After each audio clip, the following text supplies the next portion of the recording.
welcome. This is Christians United Ministries, and we are going to have Jeremy Sullivan with us today.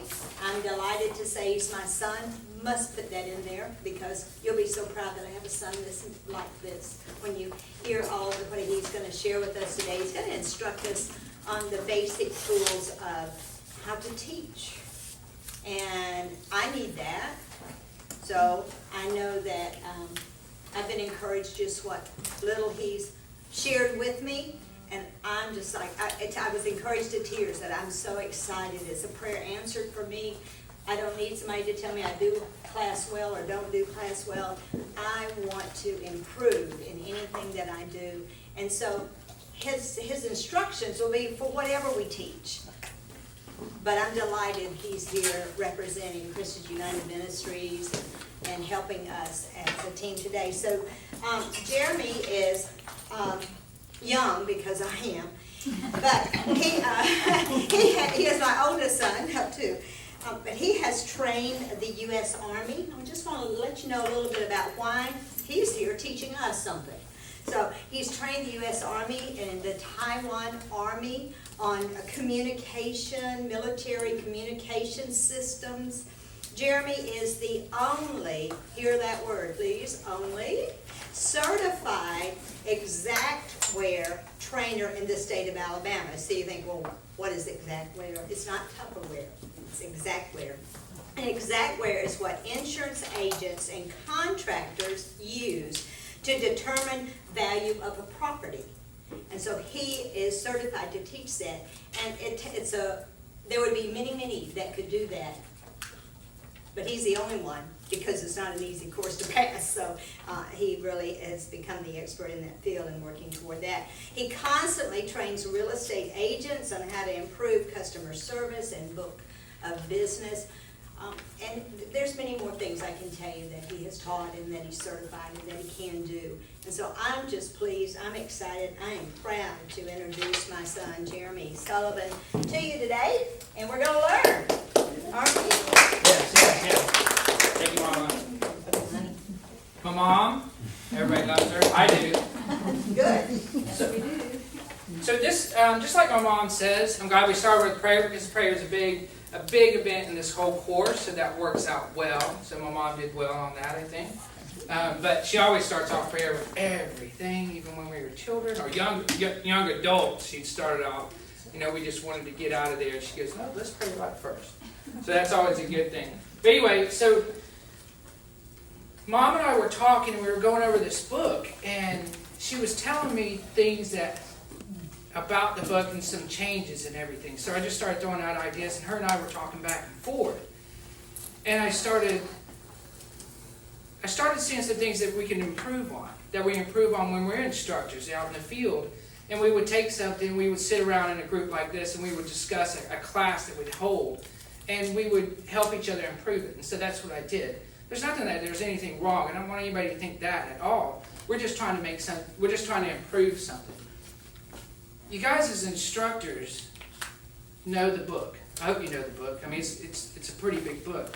As instructors, you know a fire hose of just meaning and value and effort, and you can throw it at somebody because you know it. You don't realize how much you know, and they only need a drop of water. That's all they need. And you just keep throwing because you go, they need to know this, they need to know this, they need to know that. And the effect can kind of jeopardize the situation. So I told Mom, I said, you should break this down to a chapter a month. A class. And because when I went back through this 7, 8, 9, 10 years ago, it was really easy. And I just remember the simple things that we had to do. But Mom was up there, don't forget this, don't forget this, don't forget this, don't forget this, don't forget this, don't forget this. I go, well, I just like that. And that's all it was. So that's what we're trying to do. We're just going to bring it down a little bit. This book is great because it has so much information. One person can go through for the first time and get that drop. But then they can take the book and grow and get their fire hose. So that's how important the book can actually be. But if they don't know how to use that book as that tool, they're not going to grow with it. So that's what we're going to do. We're going to teach somebody how to grow. hopefully encourage them to bring them back to attend other classes, and hopefully get a referral business out of it as well. That's my business, doing referrals, because I do sell real estate. So get a referral business and bring them back in here, because this is an actual gift. You guys are participating, and such a great gift. It's crazy to think about what's actually happening here. If you're taking away wounds that these people have, and you're giving them a good positive benefit, and they're going to teach their generations and generations, just like it says in the Bible, you're teaching that gift. You're teaching a generational gift. So, I mean, you should be proud about that. You know, just have the passion. I mean, a car salesman just sells a car one time. You know, a real estate guy sells a house one time. You're selling a gift. Or not selling, I'm sorry. You're providing a gift for them for generations to come. So that's an awesome gift. You have the authority to do that. It's been given to you by God. There's a verse on it. You can see it for yourself. Hopefully you already know it if you've been through the class or teaching it. But anyway, so I made this list, and I have a cheat sheet. This is the first time teaching the class, so bear with me. I will use this cheat sheet, and I'll enjoy it while I'm using it. So your best tool when teaching a class is perception. And everybody should know that. Perception is such a great tool. And I understand that God and prayer is a great tool too. Please, I'm not taking any of that away from this, but I'm just working on the working tools that you're going to work with that you need to perform, hopefully to your best. So remember that perception. So if you walk into a room, shorts and a t-shirt, you create a perception. If you walk into a room with a jacket and slacks, you create a different perception. Introduction is very important. And we're starting from the basics, and we're going to work our way through this real quick. Introduction is important. My mom introduced me because it's somebody y'all believe and trust. So I didn't have to stand up here and convince you to believe me or convince you to trust me. So that's an important tool. So who introduces you? When my mom and I were talking about this, the best introduction she could have would probably be the pastor of the church. So if you're teaching this at somebody's church, a pastor would be a great introduction, a great person for introduction. Or my mom and I were talking about a husband or wife. They believe in you. And so it helps somebody to encourage their trust, because you have to break down these defensive barriers. You have to have somebody trust you, because you're about to dig deep into their body, their soul, and help encourage them become better. And they have to remove that defensiveness. So that's where you want to try to gain as much trust as you can in the beginning. So we always want to think about that. And so I need to stop. I just broke a rule of what was going on. So I'm going to start with the expectations in the class. It's the rule of thumb in teaching the class. You have expectations first and summary at the ending. So the expectations of the class, we're going to kind of go step by step on how to teach a class. We're going to go over from introduction, how to control a room, and we're going to talk about the expectations and summary. And then we're going to talk about how to introduce expectations and summaries completely, and as you go through the whole entire chapter and series. And then we're going to discuss chapter 2 and give you guys an opportunity to heal a wound that you have yourself. And at the end of it, we'll have questions and answers all throughout the class, so feel free to raise your hand at any time. So let's go back to introduction. Sorry. So introductions. So your appearance, you want to keep your appearance great. Has anybody ever been to Toastmasters? Toastmasters is a great class. I love Toastmasters. It takes rid of your ums and ands and your double words, and I still do it, but it's a great, cheap class to go through. It's fun. It's an enjoyable class. So Toastmasters teaches you one thing. You want to stand up here with your parents, and you don't want to have any distractions on you. And give me 1 second. So Toastmasters teaches you a very important thing. You want to take, and you don't want to have any distractions on you. You guys have name tags. That's not a distraction. That's something maybe important if you're going to carry that as an instructor. But if you have a pen, I have a pen inside my pocket. You can't see it. But you don't want to be littered up with a lot of TGI Friday bling, because that's a distraction. People are going to start reading your lapel. There's nothing wrong with necklaces or earrings or anything like that. But just be mindful what you're producing or advertising to your class.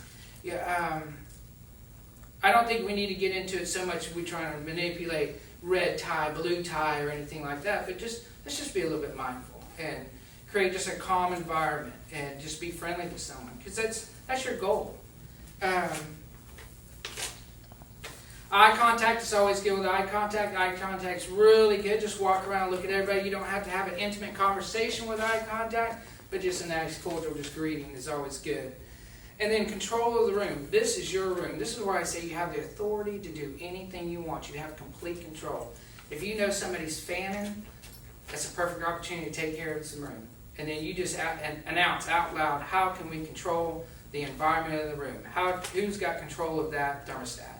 And just, you have to take control because you're trying to create comfort for the class.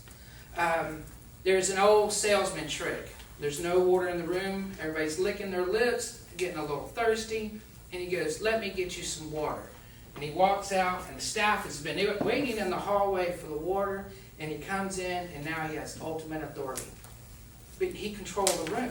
I'm not saying don't do that, but I'm saying there's tricks. People do that. But if you don't have complete control, you can't teach a room. So keep that in your mind as well. I always ask, turn your cell phones off. If cell phone rings, take that break. Step to them. Say, do we need to answer that, or can I answer that for you?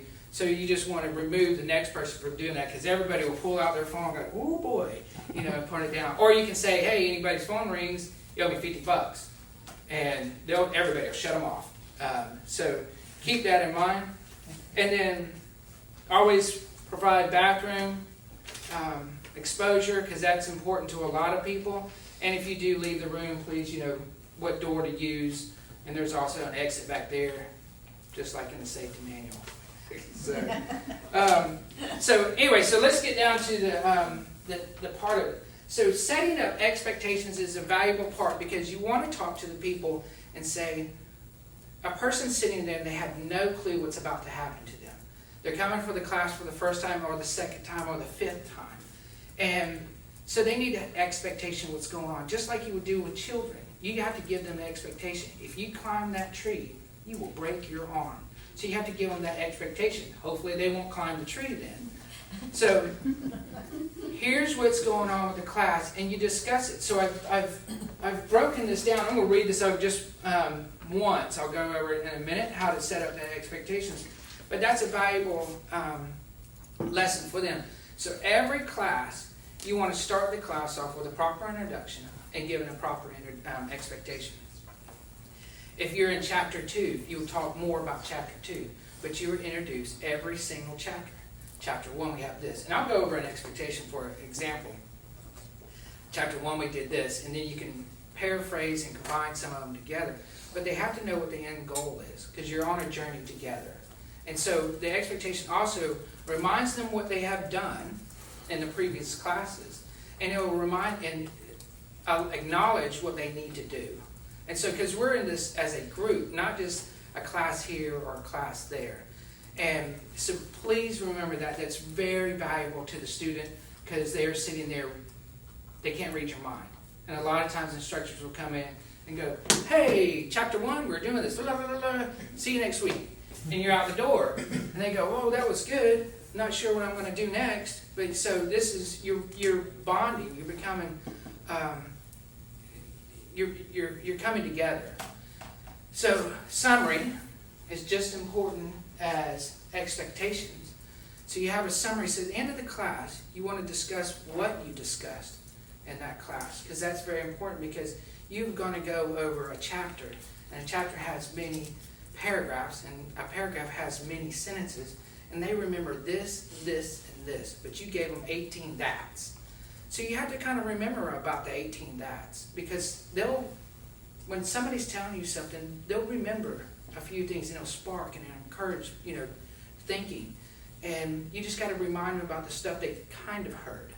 And then provide them with the information that they just received, so they can walk out of there saying, yeah, I just did get a lot of stuff. It's just that reiteration. I just got a whole chapter. I just got 18 paragraphs and 4 sentences in each paragraph. I mean, you don't have to go to that detail, but remind them, hey, I just got some stuff. Oh, and next week, I'm getting all of this. So you want to let them know what they're going to get. And again, that's valuable to them. I know as instructors, you always think, oh, I have to go over this again. But it's very important to the student. And that's what we're here for, is the student interaction. And so when we get that summary, at the end of the day, I like to we're just finishing chapter 2. And so this would be a summary, and also I'll start with the expectation, and then I'll end it with the summary. So hurting people hurt people, but healed people help others. I mean, that's what the entire class is about. So we get a great shortcut. In the regular world, there's always 12 steps to do to fix a problem. Alcohol, drugs, stuff like that. But here in this class, we're going to teach you a great 4-step process. We're going to take you to the 4-part prayer. First, you need to submit to God. And I tell you, that's more important than anything else. Because between two people, there's only one true thing to do. One has to rule, and the other has to submit. That can't be 2 rulers, because it'll never work. And there can't be 2 submitters, because they'll never find it. And so you have to submit to God. And there's no better person in the world to submit to as God. He's the ultimate authority. And He's giving you the authority to do everything you want to do, but you have to have permission from this man. Or woman. I want to start that. You have to resist the devil. The devil's a creative nature. You know, I mean, it's the left shoulder, right shoulder, the good and the bad, the angel and the demon. You have to resist the devil. Your goal is to just become a better person. And that goes over that a lot in chapter 2. Just to become a better person, just to resist the devil, you can achieve a lot. Ask the Holy Spirit to renew your mind and heal your body. That is important in Christianity. That is important in all religions. That's a true statement everywhere. God is powerful in all the religions to heal your body and mind. And that's what you really want to do. And then ask the Lord to speak to you. And that's the trouble people forget, number 4. Number 4, you have to ask for Him to speak to you. Because if you don't ask for Him to speak to you, I guarantee He actually tries to speak to you. But you don't pause and wait. And you just take off. You go, hey, I got this. I've submitted to you. You're the man. You know, not listening to you. Just fill me up. Gotta go. And that's what happens. Nobody listens. He's got a message for you. And that's the importance of this 4-step prayer. So when we go through that prayer, chapter 1, it's the beginning of the wounding. Everybody has wounds. There's a wound in every single person, even the instructors. Even your mom, your dad, your grandma, there's a wound in everybody. And everybody can heal from this. So, but today in chapter 2, we're going to talk about the types of wounds. And it's 2 simple processes. You can believe in the truth of God, in the truth in God, or the lies of the devil. These are your options. Life's that simple. And you can make those decisions. So, but after chapter 2, next week, we're going to talk about chapters 3 and 4. It's everything your parents did to influence you. Whether it's good or bad, they influenced you somehow. And then chapter 6 and 7 is abuse and sexual abuse. And that's important to a lot of people because we've all been abused somehow. And so who's at fault and how to overcome that. In chapters 7 and 8, this is where we're going to start working on ourselves, is how to forgive and how to focus on becoming you. Because you want to become a better person. So we're going to focus on how to become you. Chapters 9 and 10, we're going to talk about how to absolutely become the perfect you. And then chapter 11, we have to reiterate this. And we have to learn to forget the past. Because if we never forget the past, we'll always be part of it. And chapter 12 is how to be the perfect you. So that's how we would do a summary and the expectations. We would stop the summary at chapter 2. And then the expectations we would lead up and we would end the class with. And so I think that's really important. You have any questions on that? Or any ideas? One of the things that we were taught, instructions and stuff like that in the Air Force, to keep it basically in any type of speech or anything, is an easy way to remember is you tell them what you're going to tell them, you tell them, and then you tell them what you told them. Yes. And that basically goes on to what, that's your introduction, and then you have the meat and potatoes of your speech, whatever, and then that's what your summary is. And it sounds kind of crazy because you tell them what you're gonna tell them, you tell them, and then you tell them what you told them. But if you can remember that, that's the basic of whether it's the whole class, whether it's just one chapter. So you have your introduction, you tell them basically, we're going to chapter 2, and then that's what you're summarizing. So if you can remember that. Yeah, that's perfect. So that's the kind of, so you don't skip those steps, and that's, those are kind of basics of any speech, of any instructor, whatever you're gonna do, or even writing papers, you always have your introduction, your body, and your summary. So that's kind of the way we used to remember it. Tell them what you're gonna tell them what you told them. And that's right. I mean, this is basics right here, but it's a good reminder of basics. And so, I mean, that's perfect. There's no other way to say it. I mean, we said it twice. We're going to say it one more time in a different way in a few minutes. Right. So, but in saying that, we have all these classes and stuff like that. But I do want to go over chapter 2 because I've never ever taught chapter 2 in my life. Never. And I sat down and I reviewed it, and then I kind of looked at it quickly. We're not going to do a full-fledged class, but quickly, how we would look at chapter 2. But chapter 2 is actually talks about instructing in a way, but we're also going to take the opportunity because we all have wounds. And if you and we're going to kind of overwhelm it, over-overwhelm it, if that's a word, because it talks about it. But the book's not wrong. I want to make sure we're clear on that. The book's great for people that are continuing the path, but we have to bring it down for the first-time student. So if you guys, everybody have a book or access to a book or remember a book, they have it verbatim, that's good. So I think the first thing on page 31 is they talked about the objections of wrath, and it says, you were made alive. That is the best thing anybody can ever say to anybody in the entire world, is you were alive. Because that's great. I mean, you're just alive. So you keep that passion and you train yourself, and you train yourself to die. You really do. Not physically, but mentally, you train yourself to die. And you allow others around you to train yourself to die. So we just open that up to, you were made alive, and really work with them on that. But they ask these questions in the book about, sum up the problem in one word. Trust is always a big issue. We're always worried about trust. And so we want to focus on this entire chapter. We want to focus on finding the one wound. And we're going to get into it more and more. And that's what we're going to try to heal today, is just correct that one correct that one wound. How much we trust God, and when we trust Him with all our hearts. I know you guys know this because you teach this class. But you have to be reminded about that because it's very important. And then when we, why? And that's step number 4 of the prayer, because God will show us the path, but we have to listen.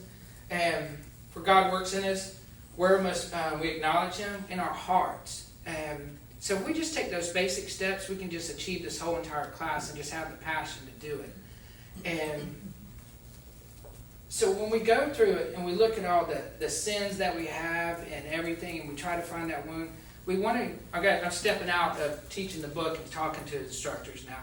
We want people to focus on that one wound. If we can just teach them how to correct one wound. I told my mom this morning, this is 24 benefits that we get. A benefit can be good or bad. If we can take away 12 wounds, one a week, and going through this class, and then we can give them 12 goals to achieve, we've got 24 benefits. And if they can just focus on those 24 benefits in this one class, it's that simple. But if they come to the class again because they desire it, because we've taught them how to remove a wound and how to achieve a goal, next time we maybe can get 48 benefits. And if they come to the class the third time, we can get 96 benefits. It can grow. And that 4th time, hopefully they're trying to be an instructor because they're so excited they want to pass on the generational gift. So if we can think of it that way, as simple as one, we want to achieve that one, remove that one wound. So we're going through the book. It does talk step by step by step. And I know you guys have been through there where this wound comes through. It's from a sin. It comes through how do you achieve or overpower that sin is divine power from God himself. And you just keep going on. But for exam reasons, for classroom reasons, if you guys could just actually take a piece of paper and let's work on that together. I know you guys are sitting pretty tight, but really grab a piece of paper and write your one wound down. Let's just work on that. Or as page 35 calls it, what lies have you believed? We just want to know what one lie you believe. It can be a good lie, bad lie, but let's just work on that together.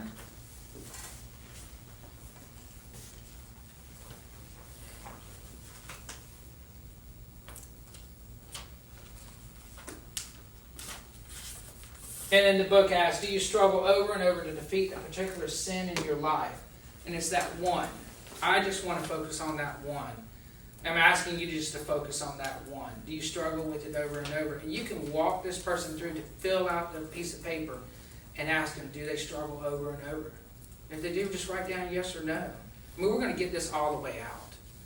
And because people don't know how to write. You're asking them to write something that you've written maybe several times, but we're just asking them to do it right then. We're giving them a moment to write it out. So, after you write it, do you see the wounds in your life that need to be healed so that you will be able to defeat this sin once and for all? That's the question. Can you write out the answer? Is there an answer that you have you can write out? And just give them a moment to write that out. Write that out yourself if you can. So what we're trying to protect all the time is shame. Shame is the biggest lie of them all. Shame, you say to yourself, I've done nothing wrong. Or what does it say? I have done something wrong. I am something wrong. And that's where you start destroying yourself. So I am is, in my world, I come from, just a regular, ordinary adult life. But I also understand I am is the most valuable words in my vocabulary, because I am is what I can be at any time I want to, but I am can also destroy me at any time I want it to. So if you understand the power of I am, you can do anything you absolutely want to. You can control a situation, you can lose a situation, you can make good decisions, you can make bad decisions just by simply talking about I am. And that's maybe not says that in the book, but I know that for a fact. And so this lie that you've written down and the answers you've given, you have an opportunity now to walk through and put that I am down. How can you control that lie you just wrote down? Because it could not be, it may not be your fault. I don't know what your lie is. It may be your fault and you need to take responsibility. But if you could put I am and resolve that and make that solution or write that solution down on that piece of paper, we've completed that wound. It's done. But you have to make the decision to accept it. So that's another way just to work this activity into the program. And just lost my train of thought. And just work that activity into the program and force somebody to actually achieve healing a wound. And so once we have that wound submitted on paper, I'm assuming, because I have to go through, we go through it and it keeps reiterating. We want to focus on that one wound. And then on page 37, if you guys have your book, what is your one lie? That's what we need to know. That's that shame. That's that blame. How powerful is this lie?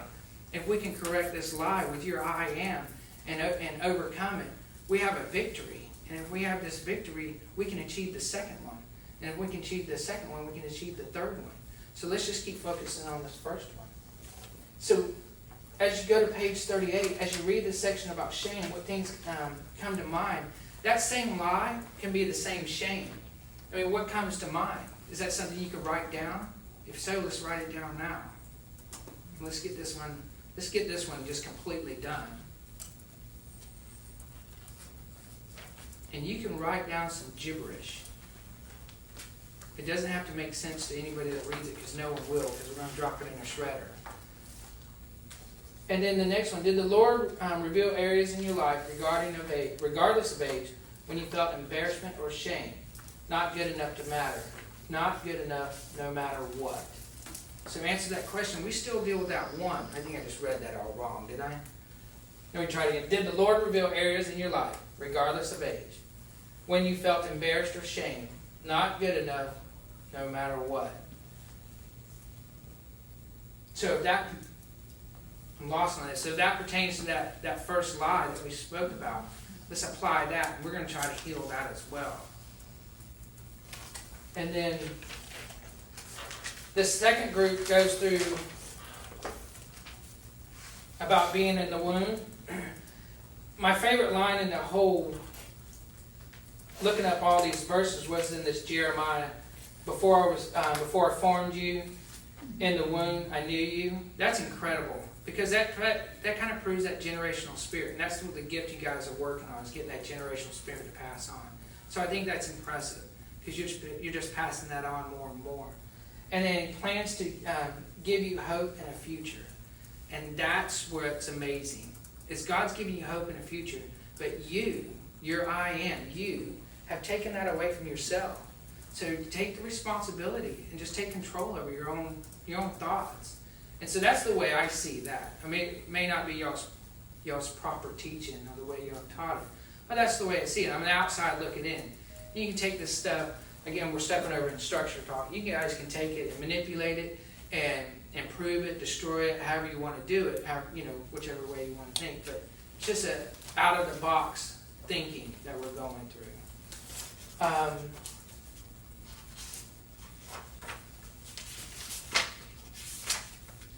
There we go. And then,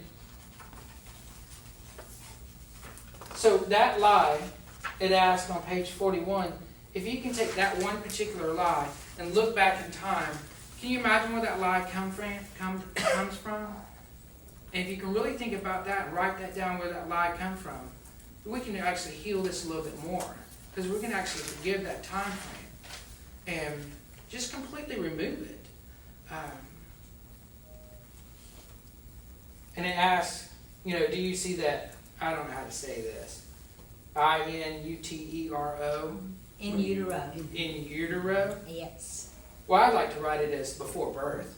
And so do you see that before birth wounding in your life? I mean, some of this lie, I mean, if you really think about a lie that's been given to you, and it's been given to you all the way back into the womb, or prior to the womb.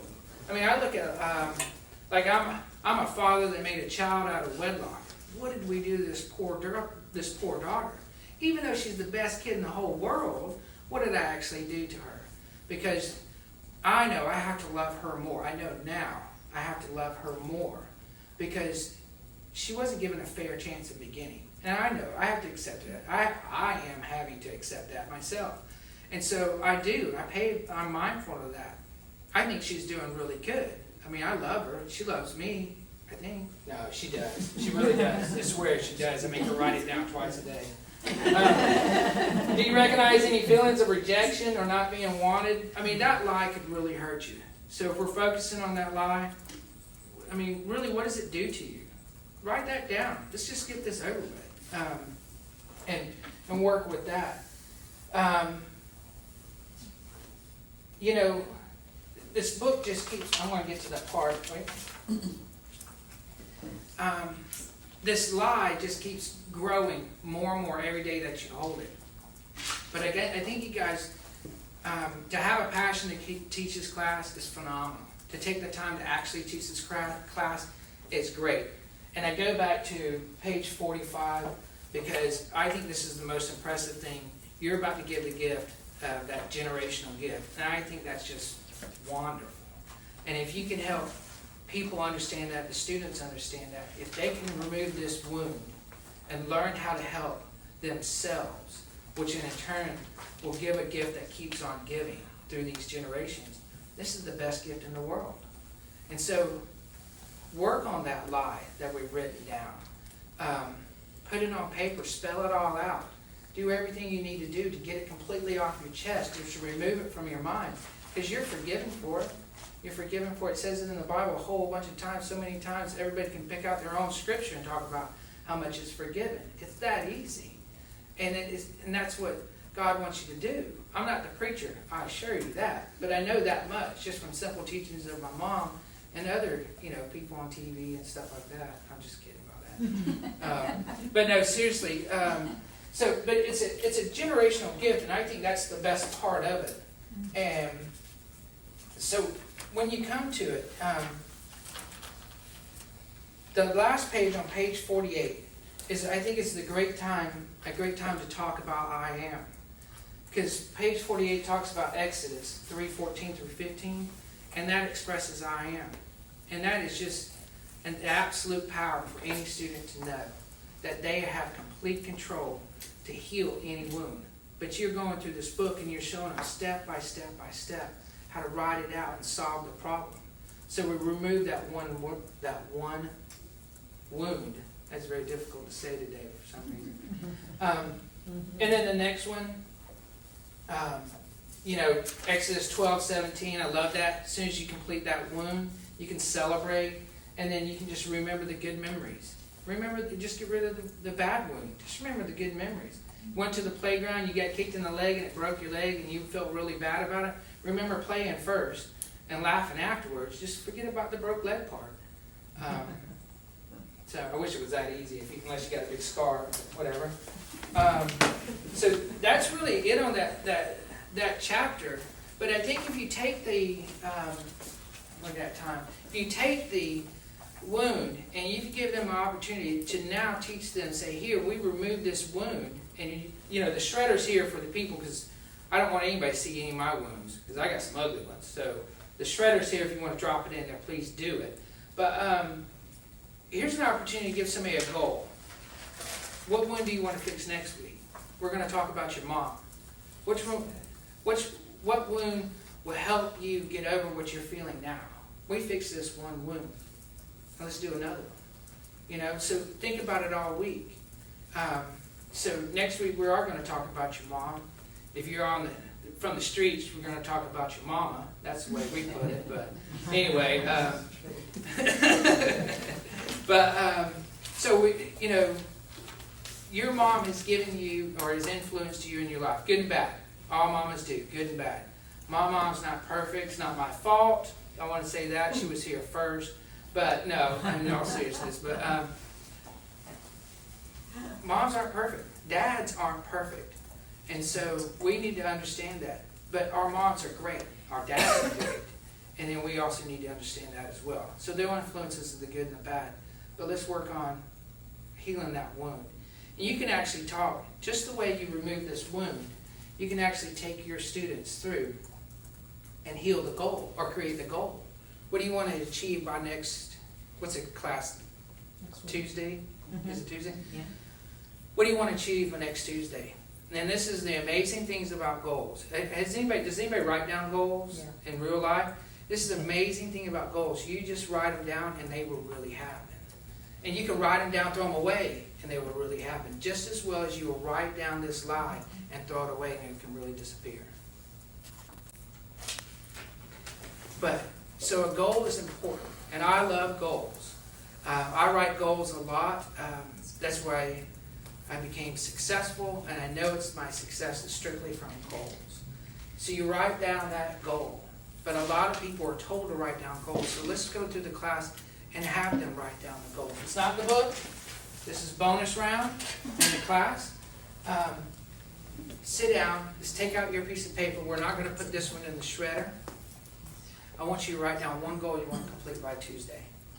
I mean, we're really going to do this as a class environment. So write down just that one goal you just want to complete. Whether it's going to be healing something, fixing your motorcycle, cleaning the living room closet, just write down that one goal.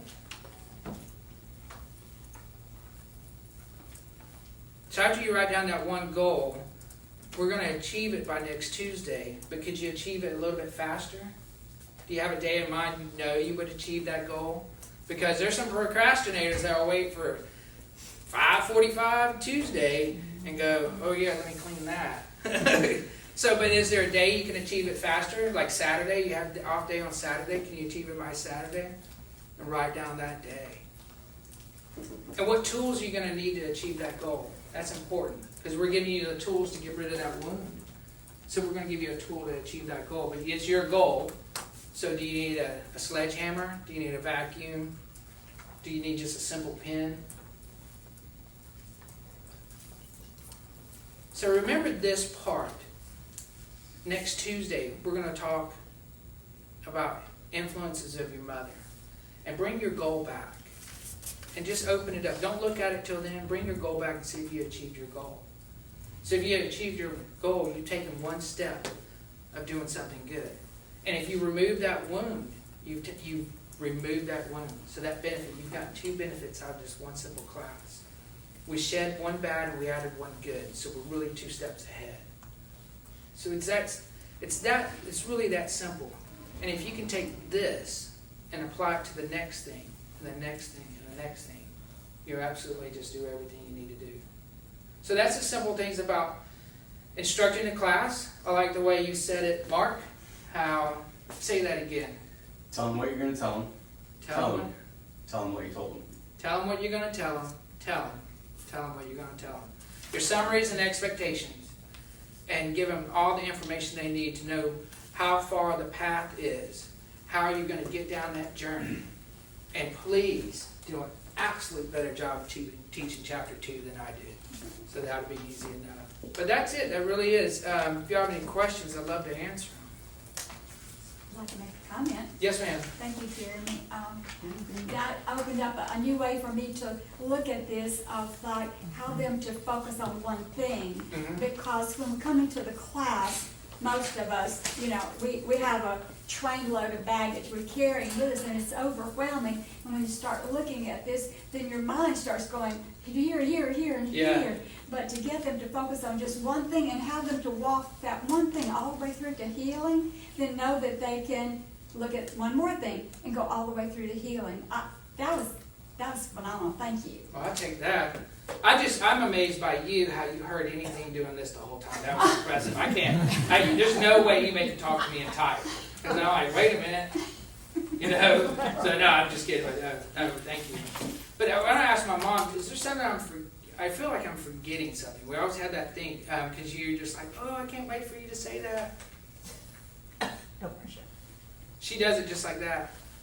I don't know. All right. But anybody have any other questions or comments? I just went back to you with what you were saying about your perception as far as the introduction. I like the trust, but also the other thing that keeping in mind when it comes from an audience perspective is the word that comes to mind is credibility. Yeah. I mean, that's what not only is you trying to establish rapport, you're trying to establish that credibility because they're in the audience, and if they've never met you, they don't know you, they're looking at you as, why do I need to listen to you?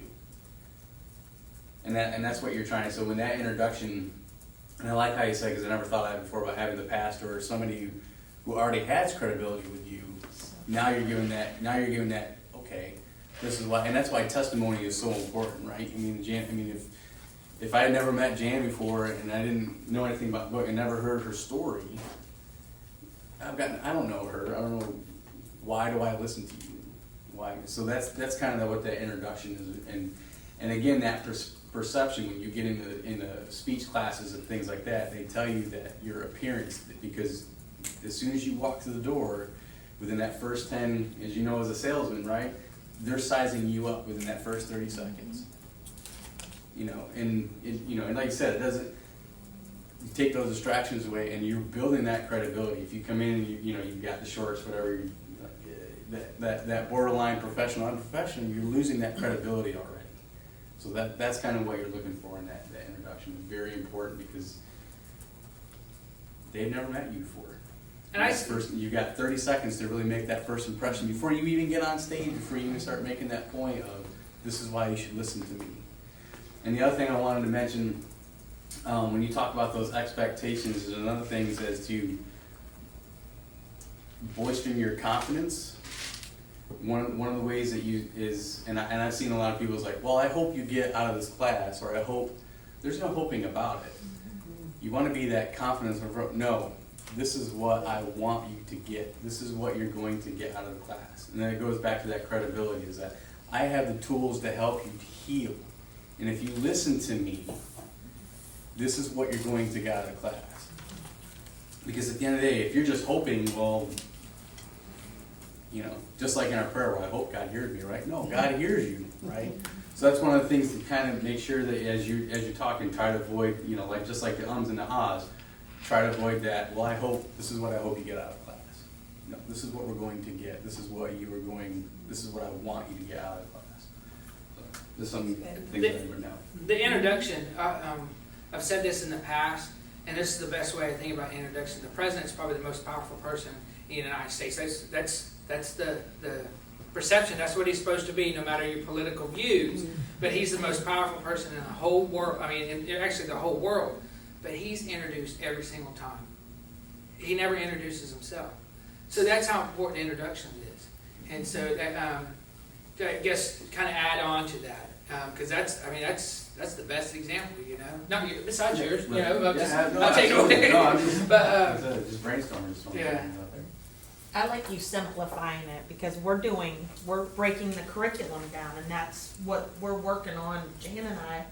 And it made it very clear when you were like, basically what we need to do with breaking down curriculum is hit the highlights and make it simple. And again, I mean, we've talked about it, but the way he said it was really like, we're giving them the highlight things, and we're saying, go to your book. If you really are ready to dig in deeper, Right. These are the things, if, you know, it's like in the old 12-step programs, take what you like and leave the rest. We're gonna give them the things that are really the heavy hitters that I like the way you said it. It was like, oh, so for my goal to complete my 4 chapters of curriculum this weekend, I get it. Like, it just solidified that much more when I'm going through it.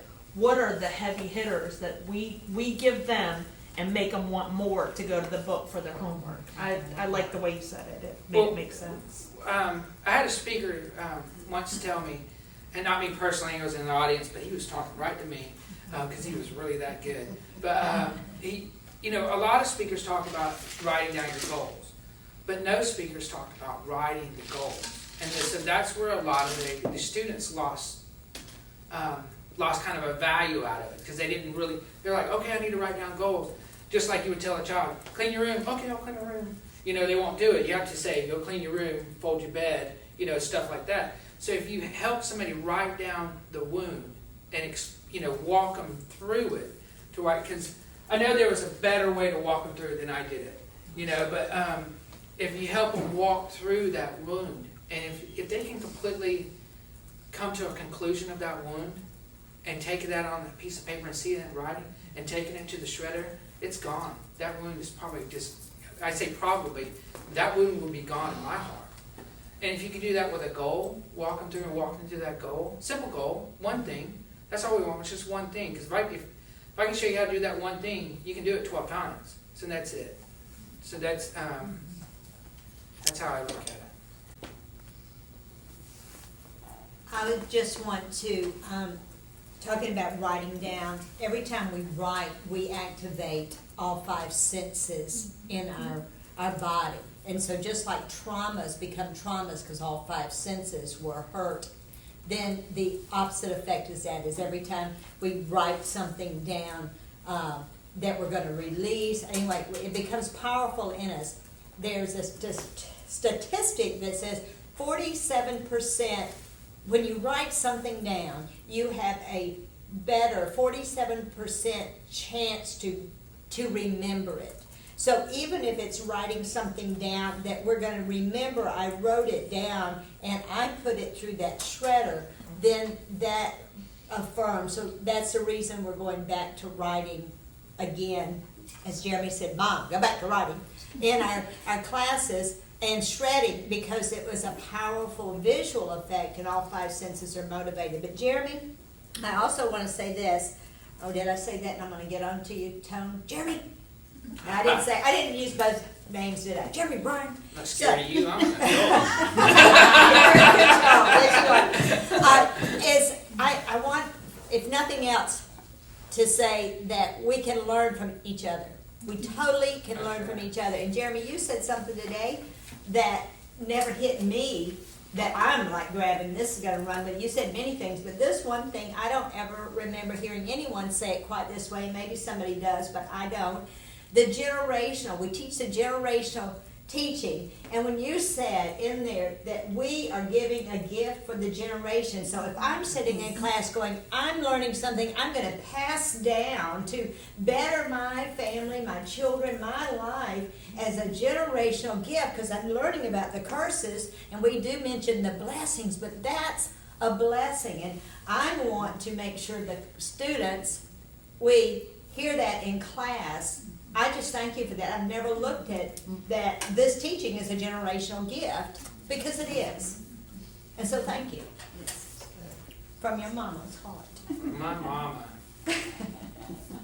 Well, this is the time I want to say you guys are the best class I've ever taught in this subject. Absolutely. Best living, best behavior, so polite. I can't ask for anything better. I'm on cloud 9. I would wrap it up with great expectations, but you know, we've talked about it in, or a great summary, but we have talked about it and stuff. But I did look up at the clock, and I have an appointment at 2 o'clock in Gulf Shores, and I need to make it because he's going to give me money. Okay. Those are the ones you do on. But I appreciate you guys. Thank you very much. I hope this Thank you. helped, worked, whatever. Thank you, my son. Thank you so much. Amen. Well, I appreciate this. And are we still video? Oh, then I'll back up too. I appreciate this. I appreciate what we can glean from this. We are gonna have it, get it out to you on a video that you can listen again, because there were so many points in there that I heard that I wanna make note of. And now I'm gonna redo some of the classes I've already redone, but that's good. So anyway, I just thank my son. I thank you. We're gonna take a quick break.